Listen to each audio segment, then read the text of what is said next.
बिस्मिल्लाहिर्रहमानिर्रहीम। बोलते कालम के साथ मैं आमिर रज़ा खान। और मैंने अपने पहले व्लॉग में ये बात कही कि मैं आने वाले व्लॉग में आपको बताऊंगा कि जॉर्ज डब्ल्यू बुश के नाम पर बनाया जाने वाला जो कैरियर है, जो कि हमलावर होने जा रहा है ईरान पर, जिसके लिए पेंटागन ने तस्दीक की। वॉल स्ट्रीट जर्नल ने 3 फौजी एहलकारों या 3 पेंटागन एहलकारों के नाम लिए बगैर इस बात की तस्दीक कर दी थी कि एक नया बहरी बेड़ा जो है, जिसका नाम जॉर्ज डब्ल्यू बुश है, उसको जो है रवाना किया जा रहा है। इस वक्त ये बहरी बेड़ा कहाँ पर मौजूद है, इसकी खासियत क्या है, ये मैंने अपने पिछले व्लॉग में आपसे वादा किया था कि मैं आपको इसके बारे में बताऊंगा। इस वक्त ये अटलांटिक ओशन में मौजूद है, जहाँ पर इसको तैयार किया जा रहा है। तैयार करने से मुराद है कि इसकी टेस्टिंग जारी है। इस पर मौजूद जो जहाज़ हैं उनको टेस्ट किया जा रहा है। इसके साथ जिस आबदोज़ ने सफ़र करना है उसको टेस्ट किया जा रहा है, और इसके साथ जो स्ट्राइक और इंटरसेप्टर्स बोट्स हैं उनकी टेस्टिंग और तैयारी जो है वो की जा रही है। और अब से चंद घंटों के बाद इसको मूव करवा दिया जाएगा। मैंने आपसे कहा था कि ये बहरी बेड़ा क्या है, इसके बारे में बताऊंगा। देखिए, ये वही क्लास है, निम्स क्लास इसको बोला जाता है, जो कि अब्राहम लिंकन की है, लेकिन ये अब्राहम लिंकन से छोटा है। इसमें भी 2 एटमी रिएक्टर इसको इनपावर्ड करते हैं, यानी इसको क़ुव्वत फराहम करते हैं। ये एटमी रिएक्टर्स जो हैं ये इसको 20 साल तक समंदर में रख सकते हैं, यानी ये 20 साल तक यह समंदर के पानियों में चल सकता है। इसको तवानाई की ज़रूरत बाहर से लेने की कोई ज़रूरत नहीं होगी। और इसका जो नंबर है CVN 77 है। किस्म मैंने आपको बता दिया कि निम्स क्लास है। लंबाई तकरीबन 1092, वज़न इसका तकरीबन 1 लाख टन है। हैवी है, 1 लाख टन है। 2 जौहरी रिएक्टर्स, मैंने इसकी बात आपको बता दी। इसके अलावा इस पर तकरीबन 5000 एहलकार तैनात हैं, यानी 5000 एहलकार। अब्राहम लिंकन के बारे में आपको बताया था कि 8000 एहलकार हैं, यानी वो इससे बहुत बड़ा है। और जिस तरह मैं कहता होता हूँ कि ये एक तैरता हुआ फौजी अड्डा होता है, जिसमें इतने एहलकारों की ज़रूरत होती है। लेकिन इसकी सबसे अहम बात ये कि इसमें जो एयर स्ट्रिप होती है उसमें कौन से जहाज़ शामिल हैं। इसको कहते हैं कैरियर एयर विंग। और इसमें आमतौर पर इस वक्त जो है multi role fighters F-18E, America का वो जहाज़ जिसको F-18 आम ज़ुबान में हम कहते हैं, लेकिन F-18E से मुराद उसकी ईगल है। और ये ईगल मल्टी रोल है, यानी ये समंदर से और ज़मीन से बैक वक्त जो है काम करता है। इसके अलावा 18G ग्रोवलर, ये जो है ये इलेक्ट्रॉनिक वारफेयर के लिए है, दुश्मन के इलेक्ट्रॉनिक सिस्टम्स को जैम करने के लिए जो जहाज़ इस पर मौजूद है EA-18G, मैंने इसका आपको बता दिया। फिर इसके अलावा जासूसी के लिए एक जहाज़ जो है इस पर मौजूद होता है, हॉकाई इसको बोलते हैं, लेकिन जो टेक्निकल लैंग्वेज है उसमें E-2D जो है इसको कहा जाता है। ये एवॉक्स है, और ये पहले से बताता है कि अगले फ़ौजों ने क्या इकदाम उठाना है, मिसाइल बैटरीज कहाँ पे मूव हो रही हैं।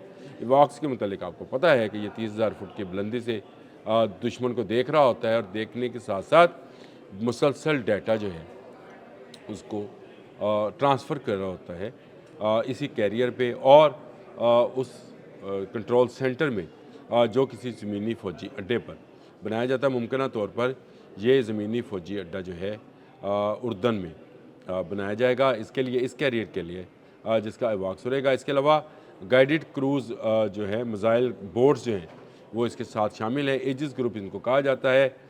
एजिस इसका सिस्टम है जिसके ज़रिए ये अपने दुश्मन की निशानदही करके उस पर टोमाहॉक और SM-6 और SM-2 जैसे मिसाइल जो हैं वो गिरा सकते हैं।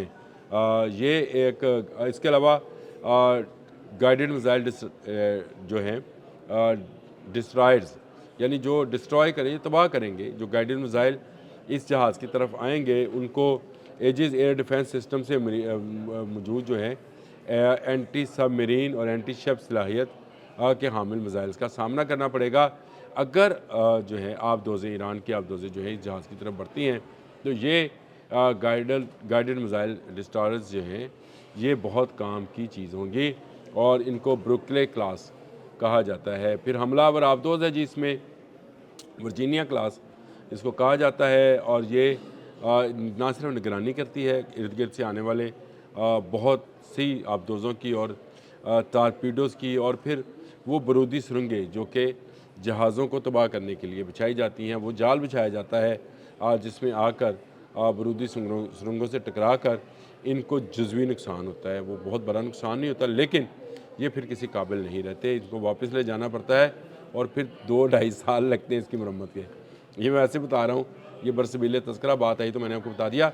ये आबदोज़ क्या काम करती है वो मैंने आपको बता दिया कि ये निगरानी करती है गहरे पानियों में कि गहरे पानियों से कोई दूसरी आबदोज़ कोई मिसाइल फायर कर इस जहाज़ को नुकसान ना पहुँचा दे। 1 लाख टन वज़नी जहाज़ है भाई, और इसको बचाने के लिए भी वैसी ही सूरत हाल जो है वो की जाती है। लॉजिस्टिक सपोर्ट्स में ईंधन, गोला बारूद और रसद की फराहमी जो है वो शामिल की जाती है, यानी ऐसी बोट्स जो हैं वो हमतन जो है वो तैयार रहती हैं कि जो इस तक रसद, इस तक गोला बारूद जो है वो चाहे इसके अपने अंदर भी जो है स्ट्राइकर मिसाइल्स जो हैं और इंटरसेप्टर मिसाइल्स का एक पूरा जहान आबाद होता है। इसका टर्मिनल होता है और उस टर्मिनल के अंदर बहुत सारी चीज़ें, वैसे मैं कहूँगा कि आपको नक्शा भी दे दिया जाए इसके साथ साथ, अगर बताया जाए कि इसका जो जिसको कहते हैं प्रे फ्लाई ब्रिज और फाइटर डेक और ये सारी चीज़ें जो हैं, इसका नक्शा भी अगर आपको साथ मिल जाए तो ये बहुत बेहतर होगा। लेकिन ये बात तय है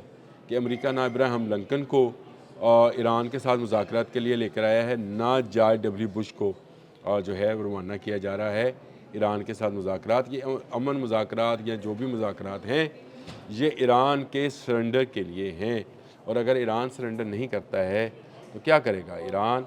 जो है पलट कर वार करेगा। अब्राहम लिंकन को भिजवा कर डोनाल्ड ट्रंप ये समझे थे कि शायद ईरान दबाव में आएगा।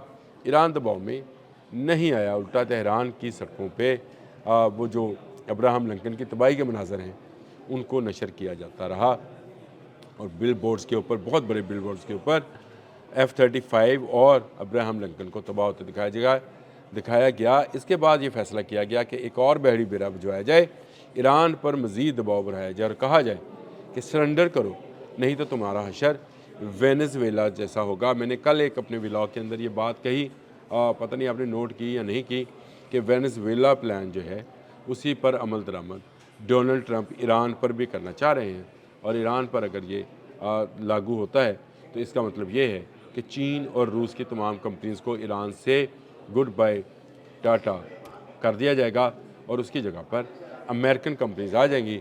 ईरान के तमाम मामला जो हैं कतरी देखेंगे। ये भी आज ज़हन में रखिए, ये मैं आज बता रहा हूँ आपको। अगर ईरान सरेंडर करता है तो ईरान के माली मामला कतरी देखेंगे, और कतर और ईरान आपस में इनकी बनती नहीं है। लेकिन इसके बावजूद जिस तरह वेनेज़ुएला का सारा माली खाता जो है कतर के पास है, इसी तरह ईरान का तमाम माली खाता भी कतर के पास होगा, और ईरान इसके बदले में क्या क्या सरेंडर करेगा ये मैंने कल के व्लॉग में बताया, दोबारा बताने लगा हूँ।